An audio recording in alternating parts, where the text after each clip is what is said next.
Whoa.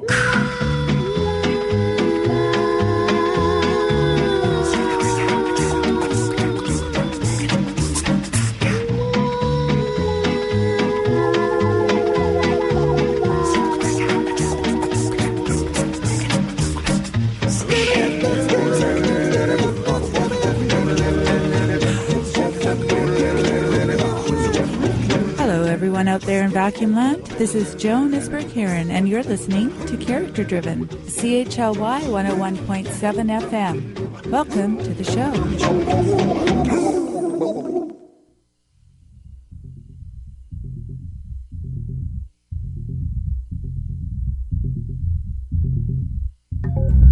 It is the first step to a planned rollout of the Internet of Things, where global corporations like IBM, Procter & Gamble, and Walmart's technology partner NCR plan to equip every product with a tracking device and use a network of RFID readers to monitor and observe you.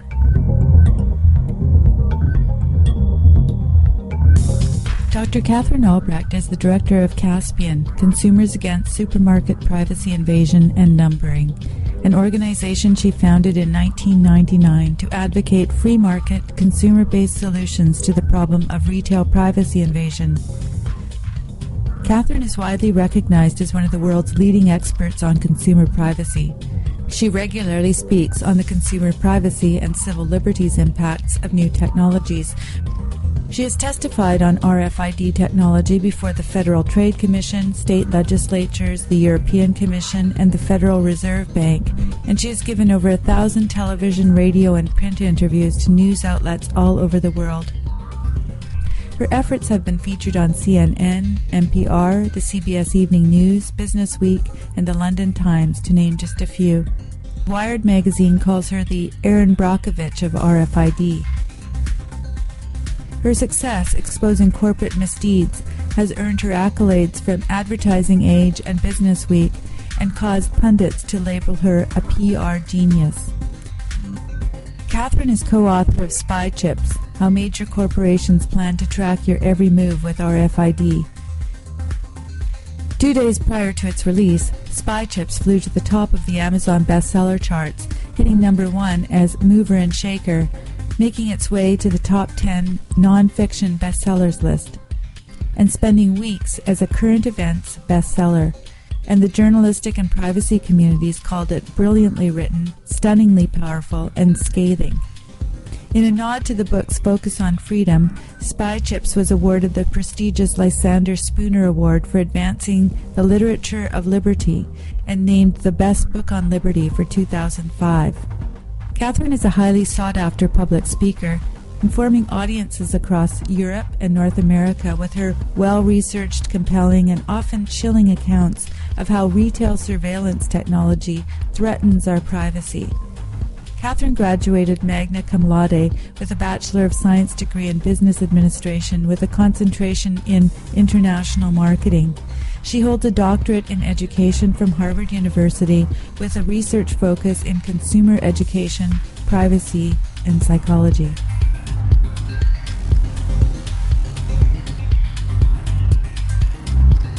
I spoke to Katherine from her home in Boston. This is the first of a two-part series on privacy based on our conversation. In part 1, we focus on the issue of RFID technology with excerpts from a Mythbusters episode and their explanation of why a planned airing of that show on RFID was banned. Other excerpts are from an expose on RFID chips by National Geographic and Don't Be Evil from Australia's Hungry Beast. I started the interview by asking Katherine to tell me about the Internet of Things. Her response begins after a song dedicated to a new world where our privacy is being invaded on every level.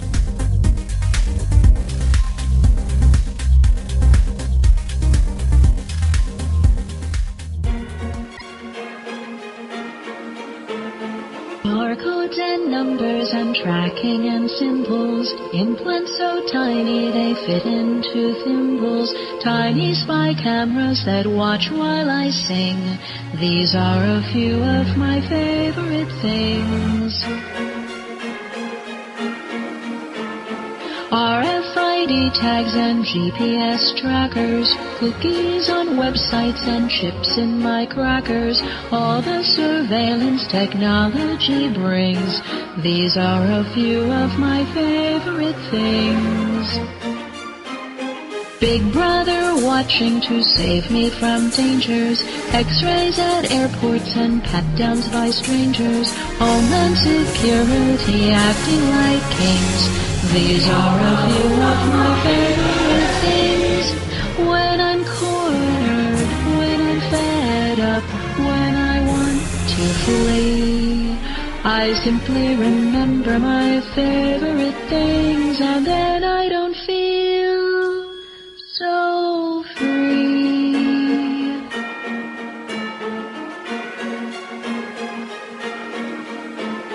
Barcodes and numbers and tracking and symbols, implants so tiny they fit into thimbles, RFID tags and GPS trackers, cookies on websites and chips in my crackers, Big Brother watching, watching, watching, watching, watching, watching. The Auto ID Center was created back in 1999, which ironically is the same October 1999 when I created my organization, CASPIAN, to work on consumer privacy issues.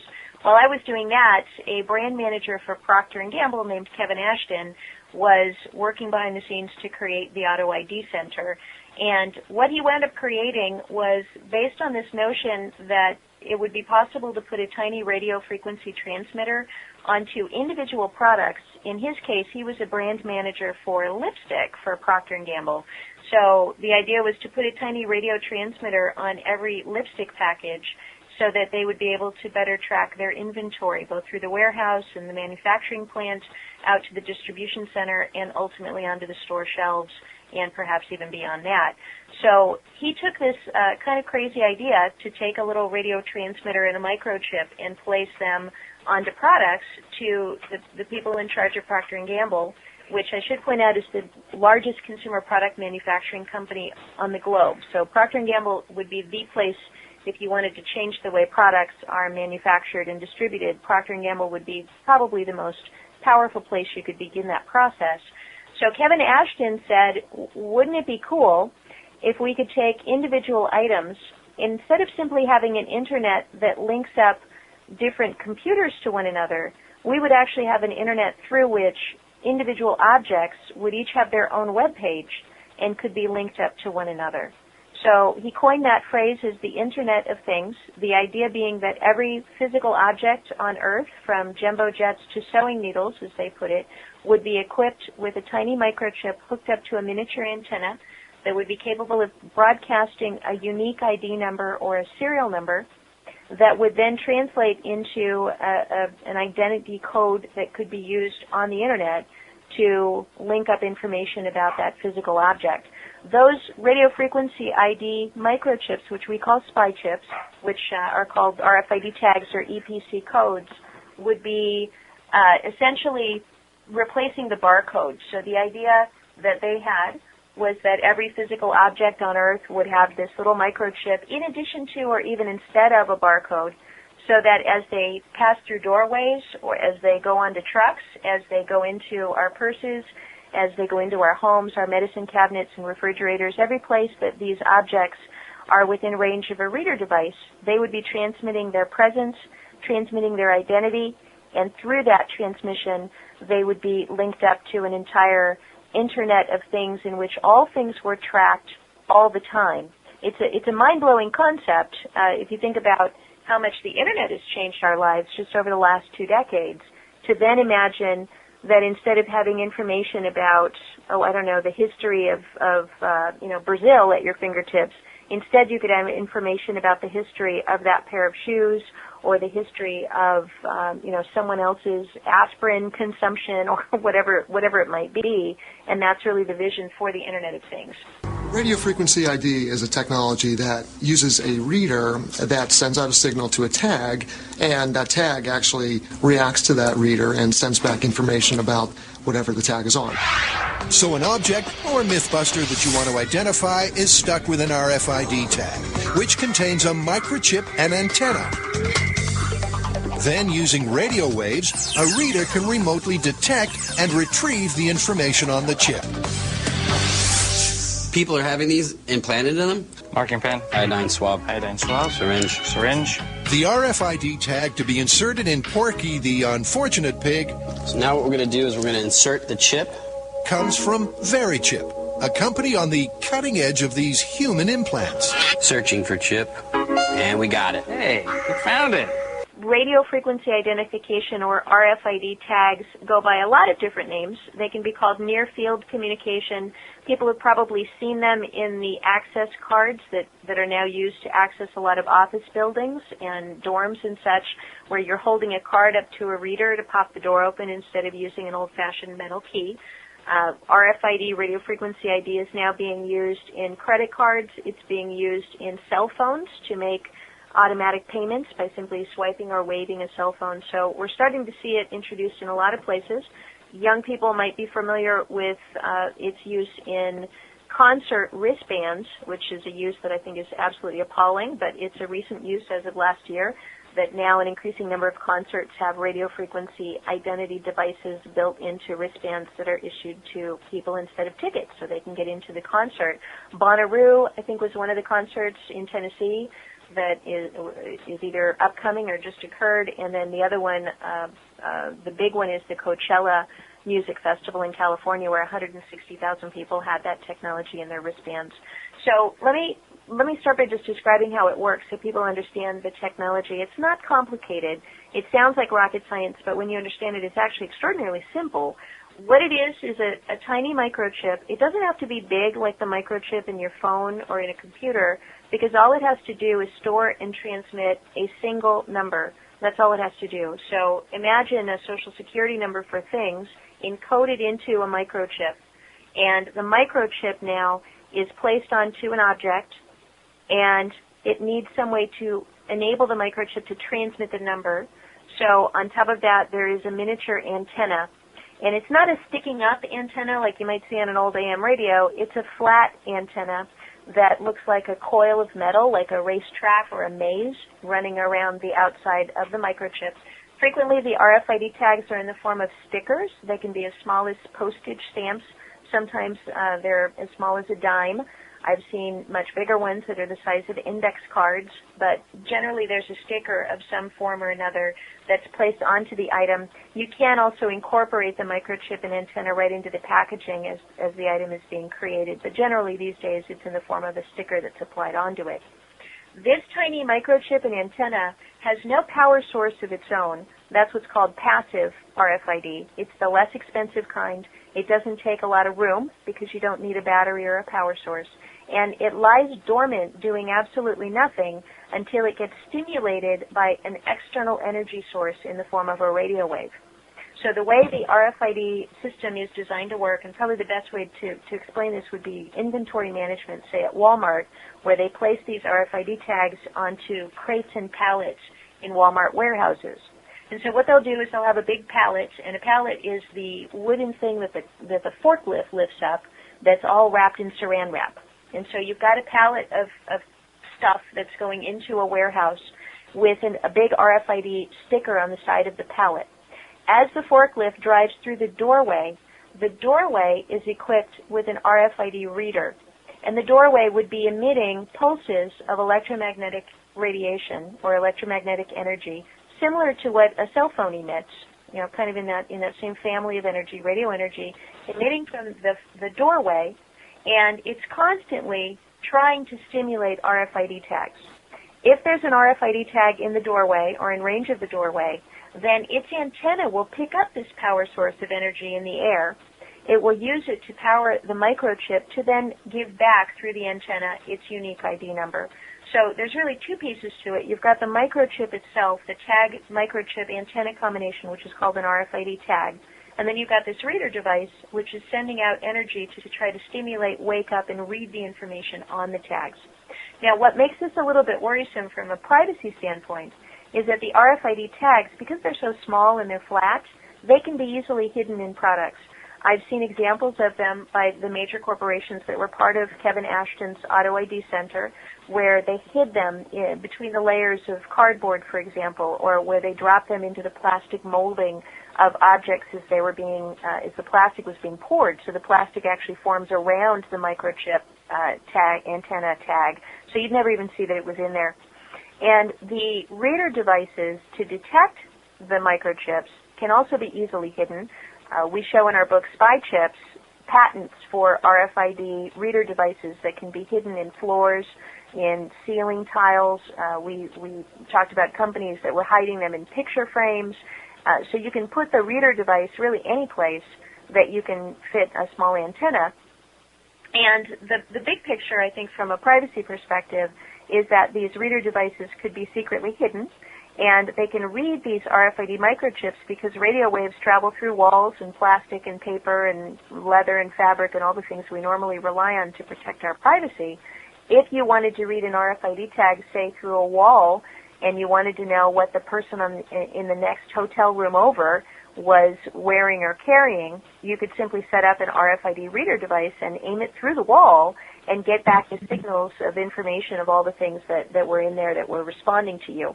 I've actually done that. I took an RFID tagged secure driver's license, which is a technology that the Department of Homeland Security has been using in lieu of passports for people to cross over into Canada or Mexico. You can actually get an e-passport, which is a card. Instead of being with that blue book you open and close with the pages in it, there is a version of the passport called the e-passport, which is a plastic card like a driver's license that is equipped with an RFID tag inside of it, and the antenna runs around the edge of the inside of the tag. You can't see it or know it's there unless you knew.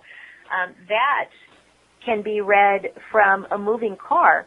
In fact, there's a researcher in California who drove down the street with an RFID antenna mounted to his car, and in an hour of driving around the streets of San Francisco had managed to scan the information from half a dozen pedestrians that he passed.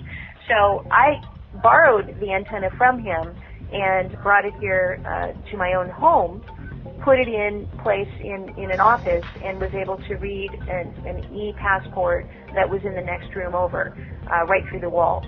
So it creates a tremendous potential when you can read things through walls, and you can read the contents of a woman's purse without her opening it, or you could read, things that normally people do not expect to be visible.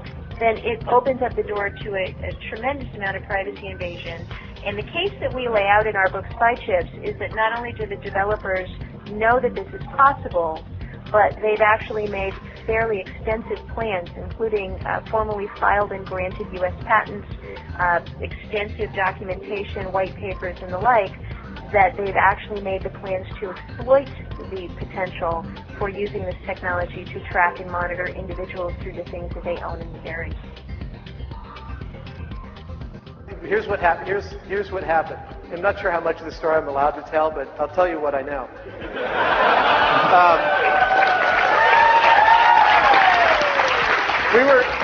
We were going to do RFID, and on several levels, how hackable, how reliable, how trackable, et cetera, et cetera. And one of our researchers called up Texas Instruments, and they arranged a conference call between, I think, Tori and the head producer over there for the other team, Linda Volkovich, and one of the technicians at Texas Instruments. They were supposed to have a conference call to talk about the technology on like Tuesday at 10 a.m. And Tuesday at 10 a.m., Linda and Tori get on the phone, and Texas Instruments comes on, along with Chief Legal Counsel for American Express, Visa, Discover, and everybody else. And I got chills just as I described it. They were way, way outgunned. And they absolutely made it really clear to Discovery that they were not going to air this episode talking about how hackable this stuff was, and Discovery backed way down, being a large corporation that depends upon the revenue of the advertisers. And now it's on Discovery's radar, they won't let us go near it. So I'm sorry. No. We are, it's just one of those things, but man, that was a really, Story still gets a little white when he describes that phone conversation. Well, you do have about 3,000 people in the room who aren't under such legal arrangements with producers, so... Well done.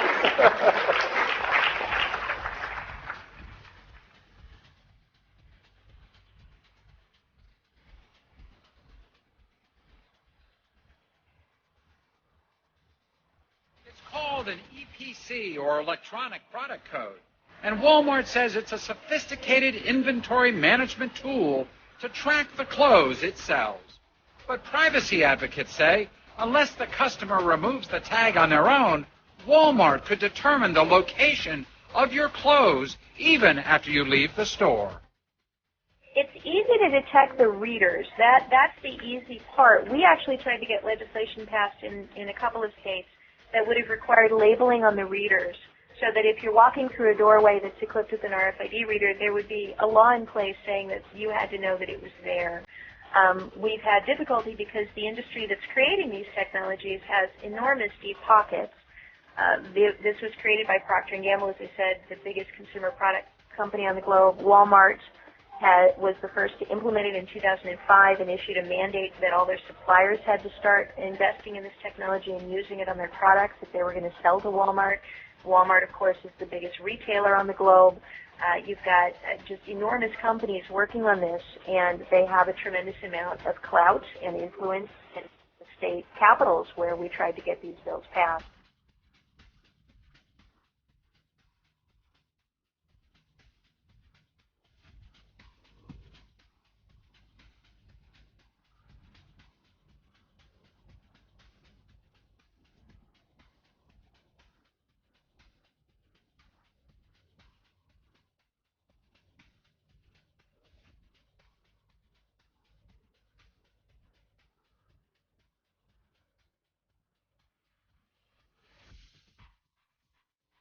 American Apparel, Kohl's, a number of other retailers have been actively using this technology. In fact, American Apparel is placing it on the individual items sold in its stores.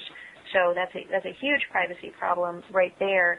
So it's tough to get legislation passed on this because there's sort of two things working against it. Number one is the public is by and large totally unaware of this issue, despite my doing over 2,000 interviews. I've been on CNN and I've been on Fox News and NPR and you name it. Nevertheless, the public really has not picked up and become aware of the dangers of RFID technology. And then number two is the literally billions of dollars involved. There have already been probably, I would guess, $1 billion or so invested in the technology. It's an enormous market, and the companies that are promoting this are, they're advertisers. They spend money on advertising, which then makes it, very difficult to tell, for example, Time Magazine, hey, run a big article about the dangers of RFID, because Time Magazine knows that, Procter & Gamble is their bread and butter. So there's a lot of problems, I think, in getting the information about this out, not only through the media, but also in the halls of power, because that's, legislatively, it is the lobbyists who are, I hate to say it, but they're the ones making the big campaign contributions to the lawmakers, and they're much more likely to listen to those guys writing them big checks than they are to those of us in the public who are sounding the alarm about this.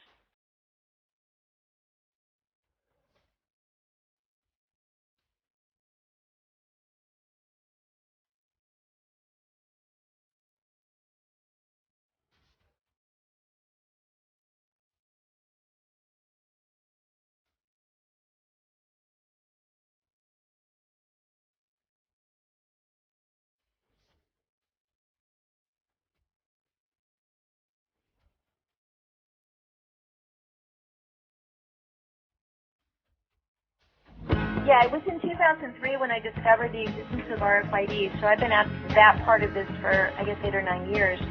As far as some of the more public protests that we've done against the use of radio frequency ID, RFID tags in consumer products, probably the first shot across the bow in that battle was the Boycott Benetton campaign, we launched a website at boycottbenetton.com, which people can still see online. It might be .org these days, but it's still, we left it up there.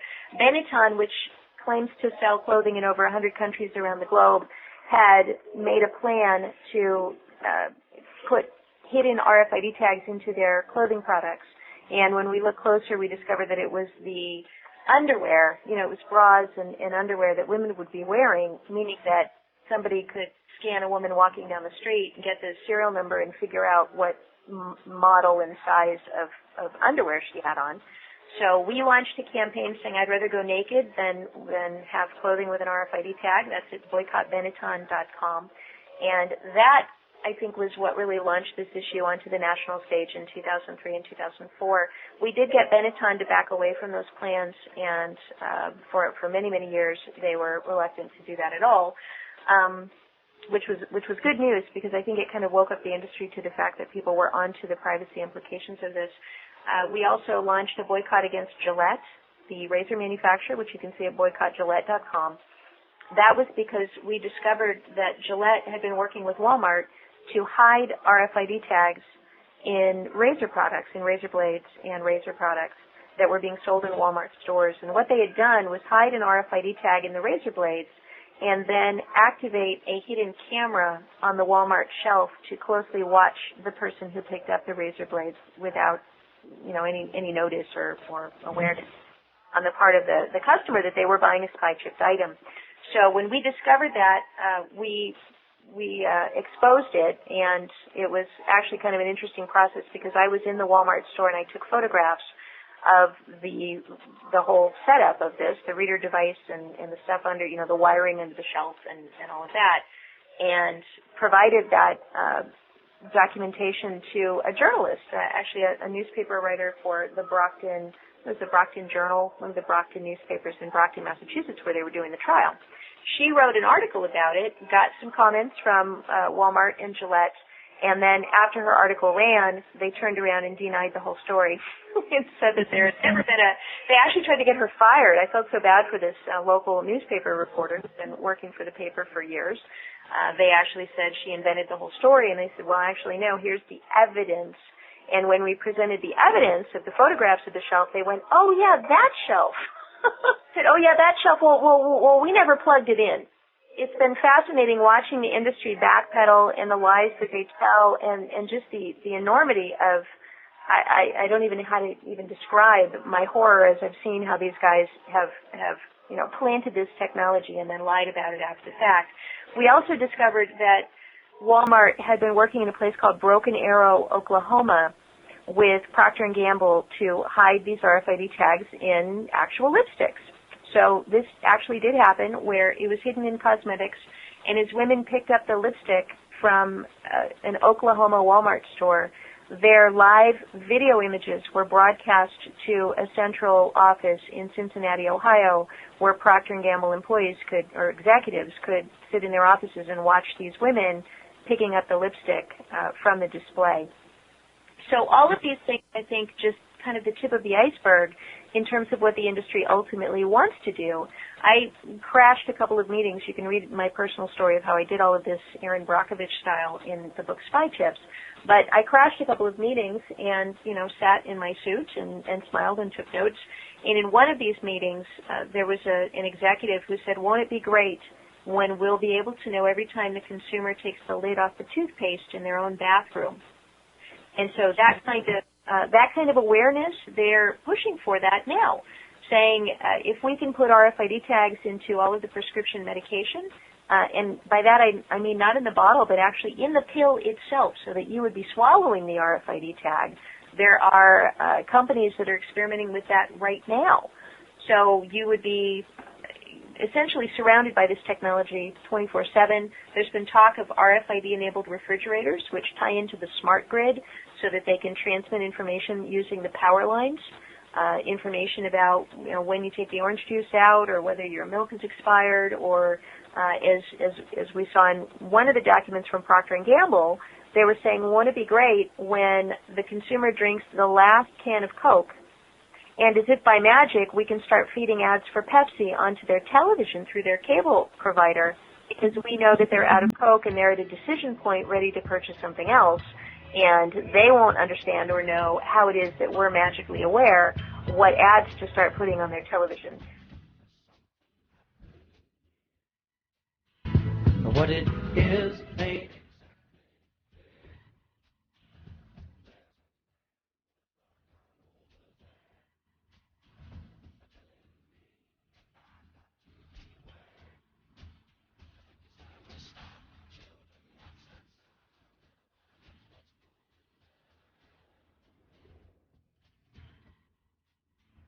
Soon everyone will have a chip that will identify them and allow a new form of surveillance. I think that in 20 years it will be a normal thing. I think when you get born you get a chip and it will stay in your body for the rest of your life and you get all kind of information on it. So if you got a problem, you read the chip and then they know who you are. Implanted ID chips may be just the beginning. Future chips could be coupled with GPS tracking technology, making it possible to locate anyone, anytime, anywhere. Parents and pet owners are already using external GPS units to keep track of their loved ones. In the U.S., approximately 7,500 criminals are monitored by GPS. And these devices are only getting smaller. Although GPS implants aren't currently available, it might be only a matter of time before every criminal, perhaps even every citizen, has an ID chip. Once the stuff of science fiction, these surveillance technologies are becoming reality. But the more amazing they get, the more controversies they create.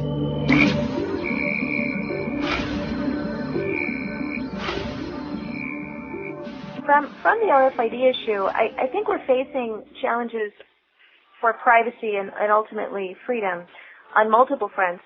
There is the physical front, which is not only RFID, but also cell phones, GPS tracking devices embedded in our cell phones, apps that people have installed onto their cell phones, even the systems that are built directly into the cell phones, like Siri, which is a part of the iPhone network nowadays, elements of the Android phone, which is produced by Google, that people are carrying. The smartphones are tracking people. So we've got, I think on the physical front, really two threats. One of them is RFID. One of them is the sort of an expanded version of RFID, which is cell phone tracking, which is a form of RFID, just a longer range form.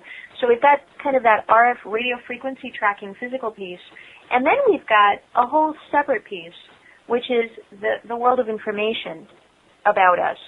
Less about location and what we own and what pills we're taking, for example, but more about what our political views are, what our life circumstances are, what our financial circumstances are.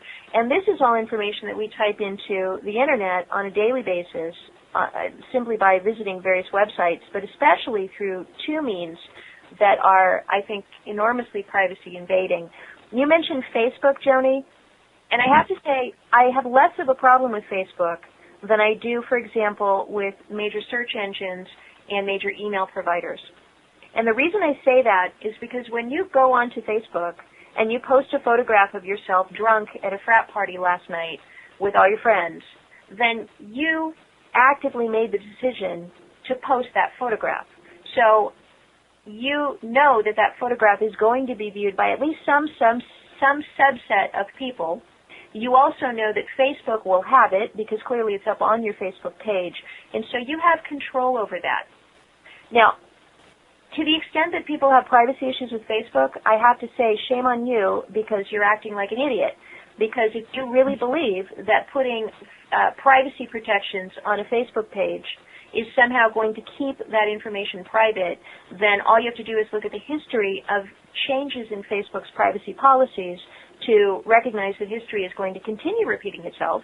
Facebook has no value on your privacy, and no number of settings or check boxes that you set there are going to keep that information under wraps for the long haul.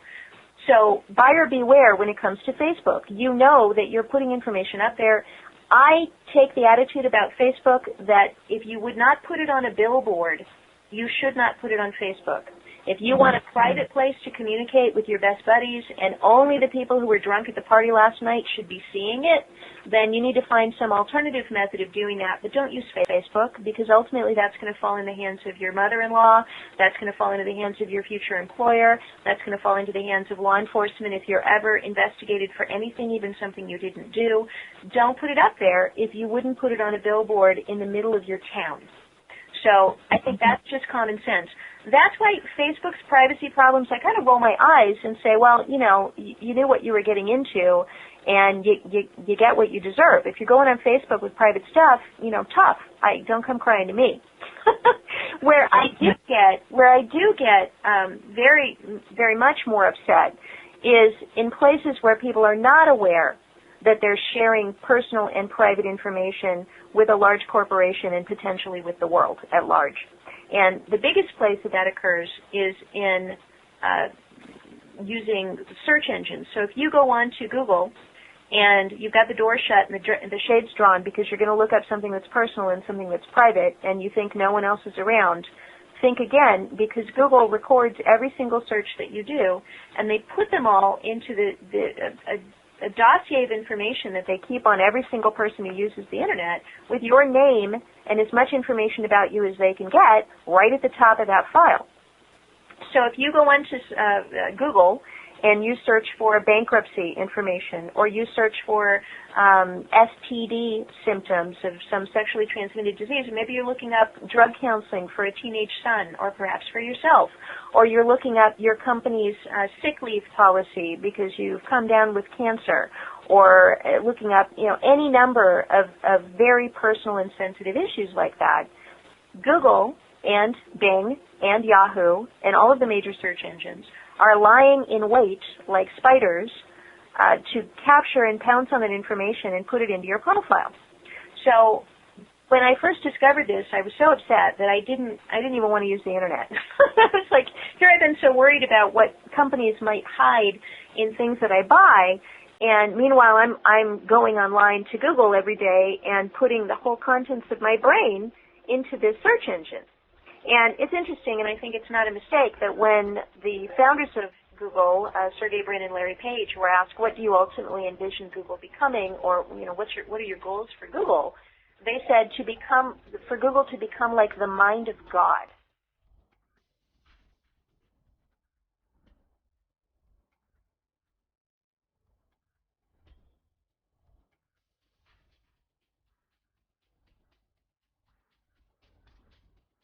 Meet Google, the noun that became a verb, the world's favourite search engine, the company whose motto is, don't be evil. Google processes 1 billion web searches every day, using 450,000 servers. But it's more than just a search engine. Intel CEO Andy Grove calls Google, which has a market value of $200 billion US, a company on steroids, with a finger in every industry. Google has acquired 30 other companies in the last 9 years and patented 187 products. Last year, it launched a venture capital arm to invest in software, clean tech, biotech, healthcare, and, no doubt, other areas we haven't thought of yet. Here's a few of the things Google wants to own: your phone, your email, your computer, and your entire digital life. Whatever you want to do online, Google wants to be your one-stop shop. It also wants to own the cables that deliver the internet itself and the electricity to power them. Google also wants to provide your entertainment and your news. It wants to build the largest library ever. This project is currently the subject of a class action lawsuit brought by publishers and authors. And it wants to know where everything is, from your front lawn all the way to Mars. Google wants to track you, storing records of everything you look at online for 18 months.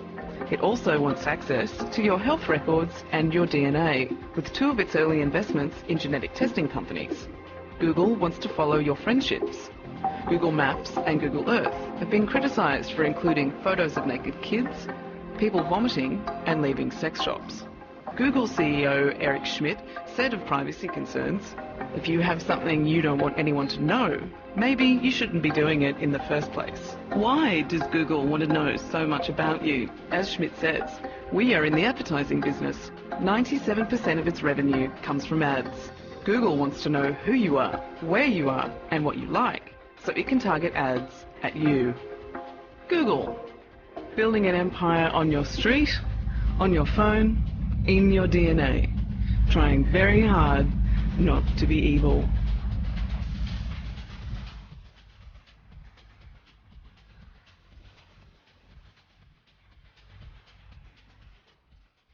And as you look at the products that the company has rolled out, and of course they're setting the standard, so many companies now are doing this, but Google is involved in every aspect of information.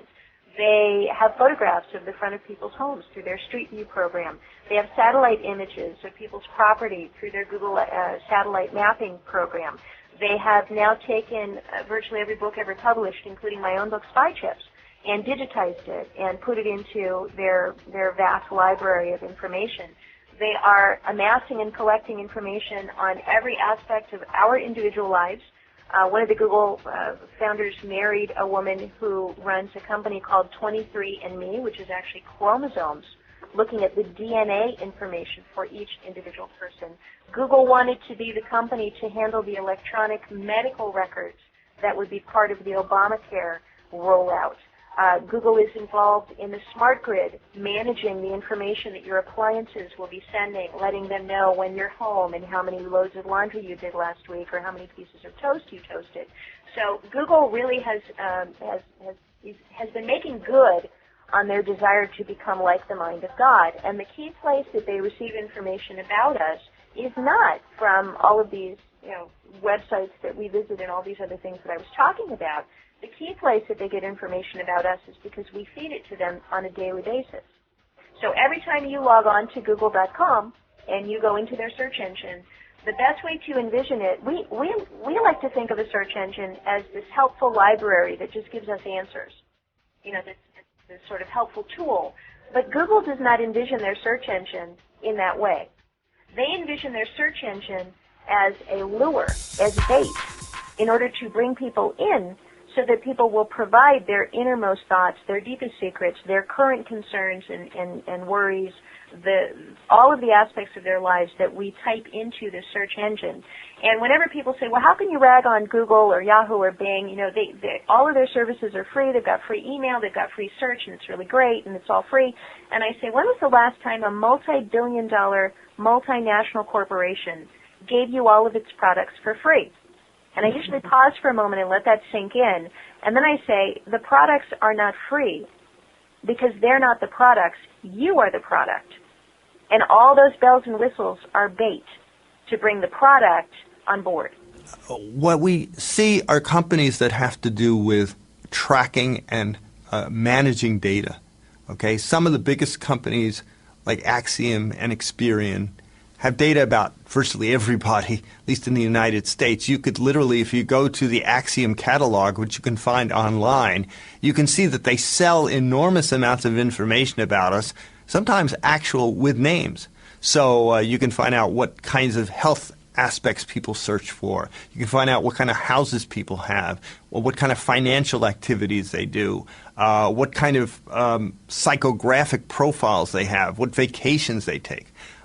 Then there are companies like Exalate, 33 Across, X+1 that are more niche companies in the digital realm. And what they do is they track people and create cookies about people, often anonymously, that can be merged with marketers' cookies about those same people. And if you put all of this together in a pot, and sometimes the data flow across these sorts of companies, many companies now are looking at social relationships, for example. So you add social relationships to demographics, to offline activities, to shopping activities, to lifestyle profiles. All of these things begin to create images of who we are, essentially reputations. We're at the beginning of this era, certainly not even the middle and the end. But if you follow the industrial logic, you see how this has the implication, the possibility of really creating a situation where we live in these silos, these areas of life based on how marketers define us without knowing anything about where they get this information and even that it's going on, except this vague notion that it's happening. So they're packaging you up and selling your personal information. They don't sell it directly. They don't say, hey, Katherine Albrecht, has recently been struggling with breast cancer. But what they do is they collect the fact that I've been struggling with breast cancer and probably the name of any doctor I type in, any treatment I might receive. They store it all. And then when somebody comes along and wants to run an ad for breast cancer, then they know who to serve the ad to. And Google would say, well, this makes the Internet more relevant to you. And I don't want to pick on Google. It's Yahoo, it's Bing, it's all the big search engine providers. That it's not that we're selling your personal information. We're just trying to give you a more relevant web surfing experience. But the real problem comes up because they now have the most detailed dossier of personal information on individuals ever collected in the history of humanity. Dictators in the past, Stalin, who killed 60 million of his people in the Soviet Union for opposing him, Hitler, who killed people because they were the wrong race and had the wrong belief system from his perspective. Those people would have given their eye teeth to be able to require their populations to log on multiple times a day to the global brain and report back on what they were thinking about. But we voluntarily do it today. And that's when I became aware of that. I helped to develop a search engine alternative to Yahoo, Google, and Bing, which is called StartPage. I worked with the team over in Europe, which is a hardcore privacy team, to put together a search engine that accesses 100% pure Google results, but does it in a way that does not report any of your personal information to Google. So when you use startpage.com, and I encourage people to go check it out, make it your homepage, add it to your browser instead of Google, when you use startpage.com, you get the Google results because StartPage takes your search, submits it to Google, gets Google results, and then takes those Google results and gives them to you, and then erases all records of your visit. So there's no record of your IP address, no record is kept of what you searched for, who you are, no tracking cookies are used, it's all blank. So the cool thing about StartPage, which is not the case with Google, Yahoo, Bing, all those guys, is that if there were a subpoena, a hacker, an evil government, whatever, if somebody were to get a hold of Google's records, they would know an extraordinary amount of information about you. If someone were to get a hold of StartPage's records, they would know nothing about you because there's nothing in the records. So, and when I say bad governments, Chinese hackers a couple of years ago hacked into Google systems in order to identify and obtain that huge cache of juicy information that Google keeps on its users in order to identify and persecute and prosecute dissidents within China who had been freedom fighters, people speaking out openly or not so openly against the government. There were hackers that got into Google systems in order to identify those people and figure out who they were, what they were doing, and know everything about them. And what better place to go to get that information than to the place that stores more information than anywhere, and that's Google. So people need to realize Google has more information about you than the FBI, the CIA, the IRS, the NSA, all combined. They know everything.